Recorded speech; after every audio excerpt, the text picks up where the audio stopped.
Today I'm out photographing fruit. You can probably see some behind me, oranges, and maybe some lemons. I don't know, we'll have to see. But that's not what this video is about. This video is about this stuff. And specifically, does focusing too much on this technical or mechanical stuff actually take away from or distract us from what is arguably much more important, the creativity, the artistic element that goes into photography? So I wanted to kind of share some thoughts on that in this video, and I want to ask you to help me shape the way that I produce my future videos. I hope you'll enjoy this one. If you do, and you're new here, don't forget to hit subscribe before you go.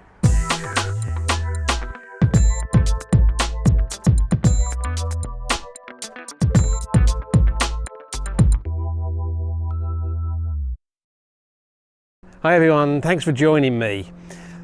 So today I have come out, I'm actually in the local village because we've got orange groves and some lemon groves. And at the moment there's fruit on the trees.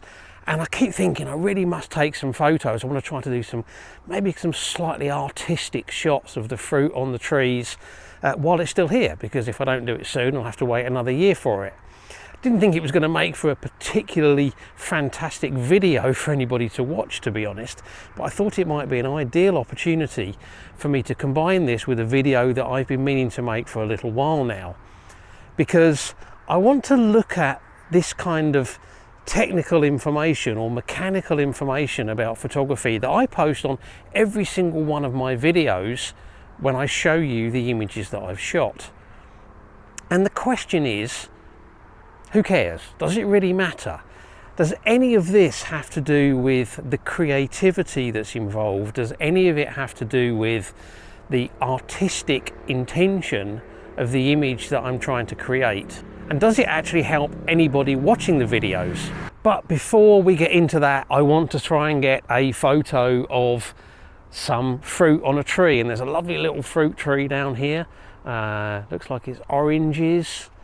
And I'm thinking if I compose it correctly and expose it correctly, it could make for a nice image. I've only got one lens with me, the 55 to 200, which may have been a mistake, I don't know, but we'll see what we can do with it. This might make for quite an interesting shot, actually. Bringing the trunk of the tree in sort of on the right hand lower third, and then the fruit going all the way across. Keeping my exposure pretty fast because I'm handheld.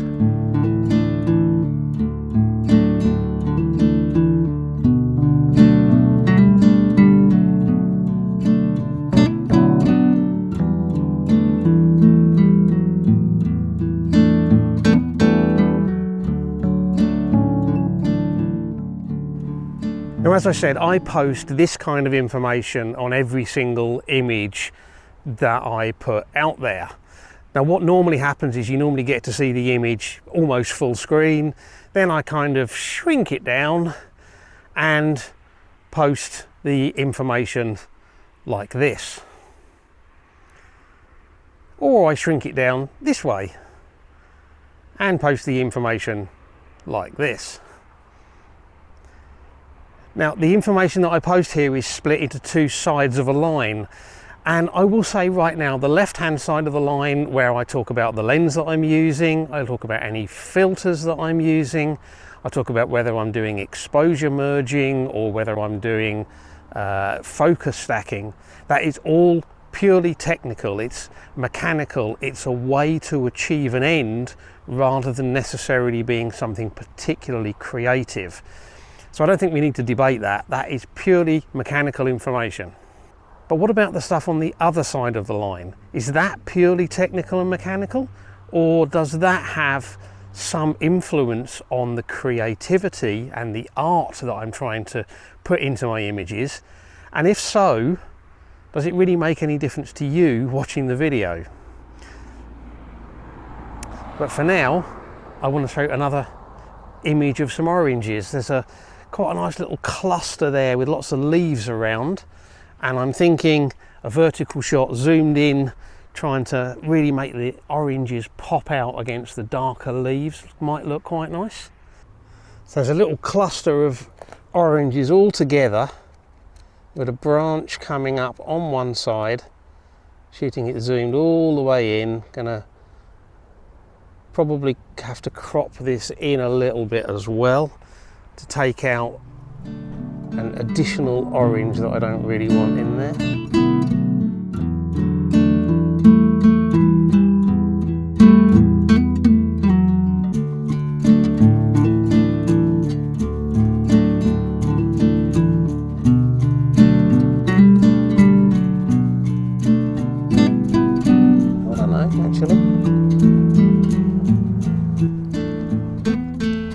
Branch coming up to one side that might just add a little bit to the scene. Could even go horizontal, this one. Actually, yeah, horizontal, that's better. Got a group of 3 all together and then one just off to one side. I quite like the symbolism of that.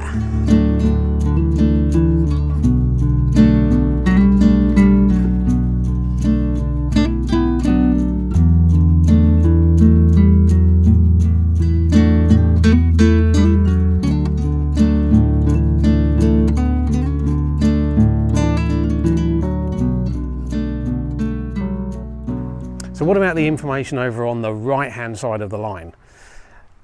I normally start off with the focal length, and that obviously has an impact on the creativity. It's a creative choice. If you shoot wide angle, you get a wide field of view. Distant objects appear very small. It introduces objects into the frame that are much, much closer to the camera, and actually quite often makes those look quite large, and it can actually mean that the image becomes much more about what's in the foreground as opposed to what's in the background. If you shoot with a longer focal length, then more distant objects appear larger in the frame. Things very close to the camera disappear and your foreground actually becomes much, much further away, and that can shift the emphasis away from the foreground and more towards the background elements. So it is a useful tool in terms of creativity and the artistic intent, but is it particularly relevant to know exactly what focal length I've shot an image at? Because unless you're shooting the same scene as me, the same composition as me, it probably doesn't help very much. And of course that's even complicated further by the fact that the focal length that I'm referring to will be based on the camera that I'm using. Most of the time that's this one. It's a 1.6 crop sensor.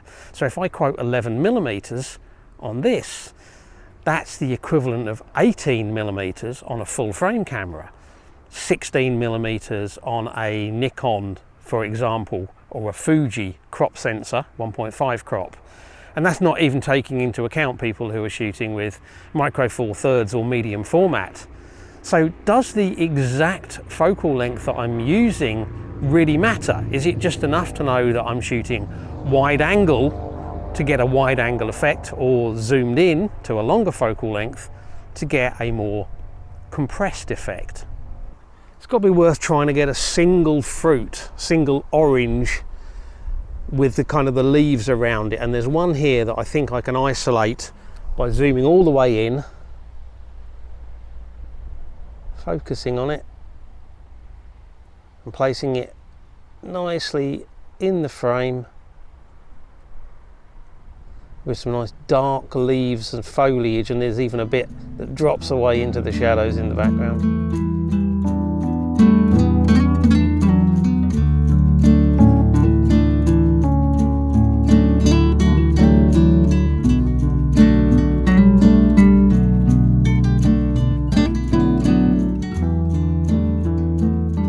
The next thing I normally show is the exposure time or shutter speed. If you've got movement in the image, water, clouds, anything like that, then you can use exposure time as a creative tool, as an artistic tool. You can use a longer exposure to blur movement or a short exposure to freeze it. So it's not purely a technical element, it's a creative choice. But does it really matter whether I've used 30 seconds or a minute or 2 minutes or 4 minutes or a quarter of a second or 1/100th of a second? Particularly if I've explained in the video what I'm intending to do, saying that I'm using a long exposure to blur things or a short exposure to freeze things.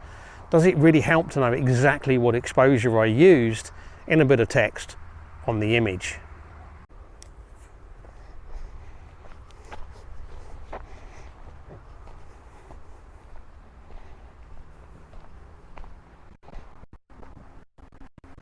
What about aperture? Aperture can be used as a creative tool. If you use a large aperture, particularly with a longer focal length, you can blur the foreground or the background or both to throw a particular subject into a strong position to make it stand out more. But again, does it really matter whether I've used f8 or f11 or f7.1 or f16 for a particular image? If I'm in the video telling you my intention is to have back to front sharpness or to blur the background or blur the foreground, does it actually matter what actual aperture I end up using? Particularly because the effect that aperture has on a particular focal length will also depend on the camera that you're using and the lens that you're using. So again, using a 1.6 crop as opposed to a 1.5 crop, as opposed to a micro four thirds, as opposed to a full frame, it will all have different effects. So does it really matter what actual aperture I've used? Plus, unless you are shooting exactly the same scene, exactly the same composition, at exactly the same place, exactly the same time, there's no guarantee that the aperture would work out the same for you as it does for me. Nice little cluster of brightly coloured, bright orange fruit there.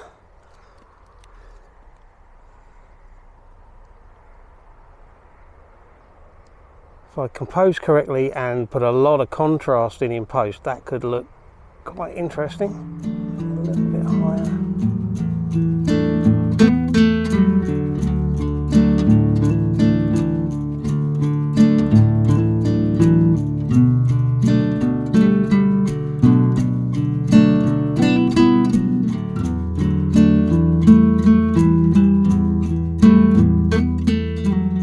What about ISO? I don't use ISO for creative effects. I just use it as a way to get the exposure time and the aperture that I want and still have a correct exposure.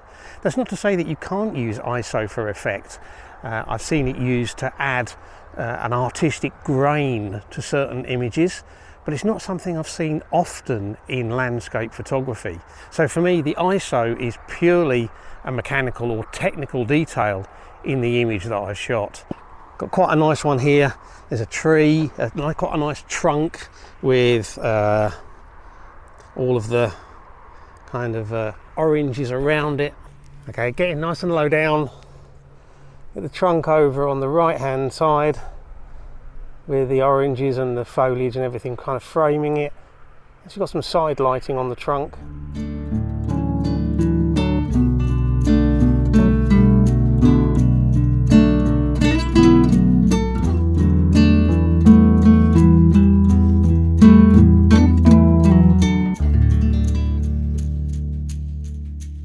I said I wanted you to help me decide my approach to videos going forwards, and what I want you to tell me in the comments is, does this stuff add any value, or would you rather just see the images on screen, you know, kind of full screen or nearly full screen for a little bit longer and just rely on what I've told you I'm shooting and how I'm shooting it, rather than having this technical information up here? Or do you find this information useful? Now, you'll have noticed in this video I haven't put the technical information up, and that's because I wanted to see how it works out and give you an opportunity to compare this to one of my normal videos. So let me know in the comments below. If you've enjoyed this video, likes, shares and comments are always really appreciated. If you've enjoyed this video and you're new here and you want to see what happens with this little vote and how my videos shape up in the future, don't forget to hit subscribe before you go. And as always, I really appreciate you taking the time to watch, so thank you very much. And until the next video, bye.